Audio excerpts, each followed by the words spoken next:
नमस्कार दोस्तों, राधे राधे, जय श्री कृष्णा। स्वागत है आपका हमारे चैनल पर। आज की इस वीडियो में हम बात करेंगे अनंत चतुर्दशी के बारे में।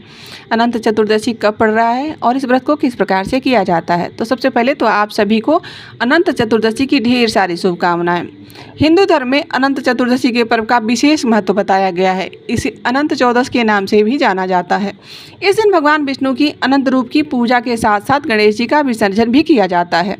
तो पंचांग के अनुसार हर साल भाद्रपद मास के शुक्ल पक्ष की चतुर्दशी तिथि को अनंत चतुर्दशी का पर्व मनाया जाता है। अनंत चतुर्दशी का उपवास रखकर विष्णु भगवान की पूजा करने से और अनंत सूत्र बांधने से जीवन में सभी प्रकार की परेशानियां दूर हो जाती हैं और सभी कष्टों से मुक्ति मिलती है।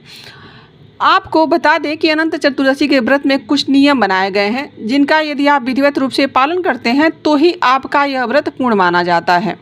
इस व्रत का पूरा फल तभी प्राप्त होता है कि जब आप इस व्रत को नियम और निष्ठा के साथ करते हैं। अगर आप अनंत चतुर्दशी का व्रत करते हैं तो आपको अनंत जो सूत्र होता है वह 1 साल तक बांधना होगा। अधिकतर लोग अनंत धागे को 14 दिन तक बांधते हैं। यदि आप साल भर अनंत सूत्र को नहीं बांध सकते तो इसे कम से कम 14 दिन तक तो जरूर ही बांध कर रखिए। इसके अलावा अनंत चतुर्दशी व्रत के दिन आपको नमक का सेवन नहीं करना है। इस दिन मीठा भोजन ही किया जाता है। हम आपको बता दें कि अनंत चतुर्दशी का जो अनंत सूत्र होता है वह महिलाएं अपने बाएं हाथ में और पुरुष अपने दाहिने हाथ में बांधते हैं। अनंत चतुर्दशी व्रत रखने वाले व्यक्ति को हर दिन इस दिन प्रातःकाल सुबह उठकर जल्दी से स्नान इत्यादि करके स्वच्छ वस्त्र धारण करना चाहिए। इसके बाद व्रत का संकल्प लेना चाहिए। अब आप मंदिर के जो आपके घर का मंदिर या पूजा स्थल है आप उसको साफ़ सुथरा कर लीजिए। वहाँ पर गंगा जल छिड़क कर उसे शुद्ध कर लीजिए। इसके बाद एक लकड़ी के चौकी या पटा वहाँ रख दीजिए। फिर उस पर एक पीले रंग का वस्त्र बिछा लीजिए। उसके ऊपर आप कलश स्थापित करें और भगवान विष्णु की मूर्ति का भी स्थापना करें और अनंत धागे को कुमकुम, केसर और हल्दी के रंग से रंग कर फिर उसमें 14 गांठें लगा लें। यह अनंत धागा आप घर पर खुद ही बना सकते हैं। फिर आप बाज़ार से भी खरीद कर ला सकते हैं। आजकल तो सब कुछ रेडीमेड मार्केट में भी मिलता है। इसके बाद सभी पूजन सामग्री आप वहाँ पर भगवान विष्णु के सामने रख दीजिए। फिर पूजा के शुभ मुहूर्त के समय विष्णु भगवान के चंदन, अक्षत इत्यादि अर्पित करिए। फूलमाला चढ़ाइए, धूप दीप नैवेद्य इत्यादि भगवान विष्णु को अर्पित कीजिए।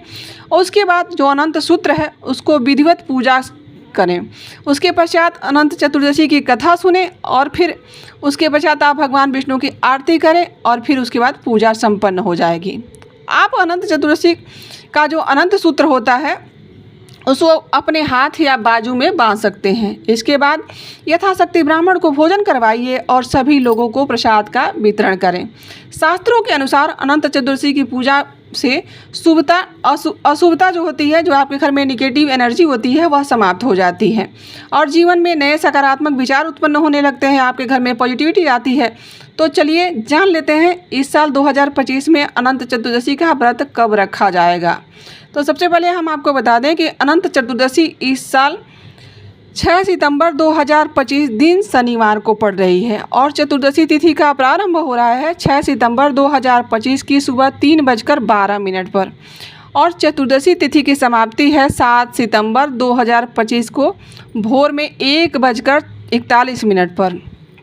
और अनंत चतुर्दशी की पूजा का जो शुभ मुहूर्त हमें प्राप्त हो रहा है वह है 6:02 से लेकर देर रात्रि 1:41 तक। तो इस शुभ मुहूर्त की कुल अवधि 19 घंटा 39 मिनट की हो रही है। यह जानकारी आपको कैसी लगी कमेंट करके ज़रूर बताइएगा। तो दोस्तों, यह थी अनंत चतुर्दशी से जुड़ी हुई जानकारी। आशा करती हूँ कि आपको यह वीडियो आपके उपयोगी लगी होगी। यदि आपकी यह वीडियो आपके किसी काम की लगी हो तो कमेंट करके ज़रूर बताइएगा और अच्छा लगा तो चैनल से जुड़ जाइए।